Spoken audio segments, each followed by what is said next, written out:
Ketika korban bully nemu boneka santet, di sekolah sedang terjadi pembulian pada seorang siswi bernama Tomoko Mizuki. Datanglah guru ke kelas. Guru itu menyuruh mereka duduk di bangku masing-masing. Pulang sekolah, Tomoko melihat dua gadis yang sedang bercanda gurau. Tomoko jadi teringat dengan temannya yang sudah berkhianat. Tomoko membuat salinan catatan materi buatnya, tapi temannya itu malah menggosipkannya di belakang. Di jalan, Tomoko tak sengaja menemukan sebuah boneka. Boneka itu dalam keadaan kotor. Tomoko berniat akan menyerahkannya ke kantor polisi. Tomoko membawanya ke rumah dan membersihkan boneka tersebut. Menurut ayahnya, polisi tidak akan mengurus hal yang merepotkan. Tomoko berubah pikiran. Tomoko mengupload foto boneka itu di sosmed, siapa tahu pemiliknya melihat. Besok harinya, Tomoko pergi ke sekolah seperti biasa. Tapi, saat membuka tas, Tomoko terkejut karena boneka itu ada di dalam tasnya. Padahal, Tomoko sama sekali tidak membawanya. Tomoko berusaha menyembunyikan boneka itu, tapi sayangnya ketahuan. Lagi-lagi Tomoko dibully. Salah satu laki-laki yang bernama Tatsuya mengambil boneka itu lalu melemparnya ke kolam renang.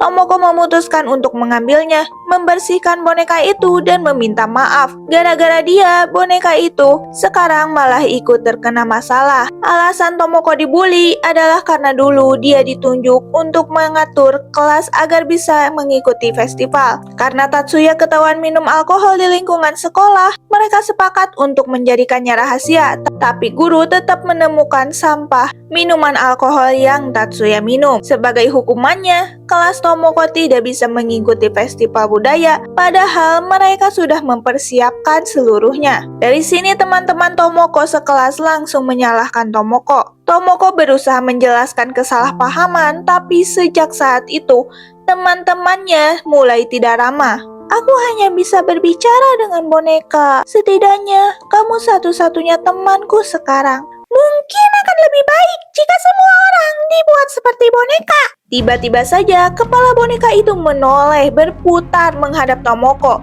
Tomoko yang kaget mendorong boneka itu. Tomoko merasa dirinya halu. Jadinya Tomoko menyimpan boneka itu di dalam lemari. Besoknya di kelas, gurunya memberitahukan yang mereka dapat dari orang tua Tatsuya kalau Tatsuya tidak bisa dihubungi. Tatsuya ini anak yang terkenal nakal. Bahkan dia membuat tato di punggungnya. Pulang sekolah, Tomoko kebingungan melihat kaca jendela di kamarnya terbuka. Tunggu, apa itu? Rambut berwarna pirang itu bukannya rambut Tatsuya. Perlahan Tomoko mengintip kamarnya. Kenapa bonekanya ada di sini? Dan di pakaian boneka ini ada selai stroberi. Tomoko terkejut bukan main ketika melihat di samping bonekanya ada sesuatu yang kepalanya mirip dengan Tatsuya. Kamu punya teman lain sekarang. Boneka ini memperlihatkan tato di punggungnya. Tato itu sama seperti tato burung milik Tatsuya. Tomoko pergi meninggalkan rumah dengan menaiki sepedanya. Tomoko masih menganggap kalau semuanya hanyalah mimpi, hingga dia bertemu dengan ayahnya. Ayah mengajak Tomoko untuk pulang. Tomoko bilang di rumah mungkin ada orang aneh di dalam. Tapi ayahnya malah berkata, tidak ada yang berharga. Tomoko yang masih syok mengajak ayahnya untuk ke kamarnya. Boneka Tatsuya sudah tidak ada di sana. Karena dirasa tidak ada apa-apa, jadinya ayah pergi meninggalkan Tomoko. Tomoko merebahkan diri di atas kasur. Matanya tertuju ke lantai dekat rak tempat boneka Tatsuya tadi berada. Di sana, Tomoko melihat ada sebuah bercak.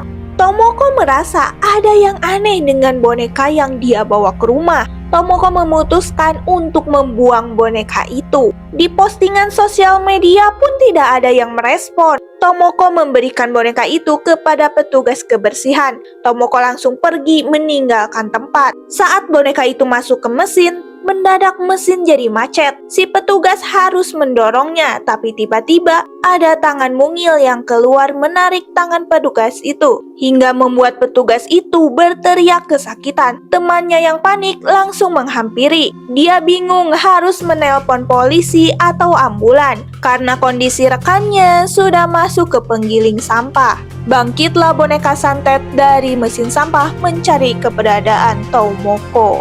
Barudak judul manganya Tomodachi Zukuri.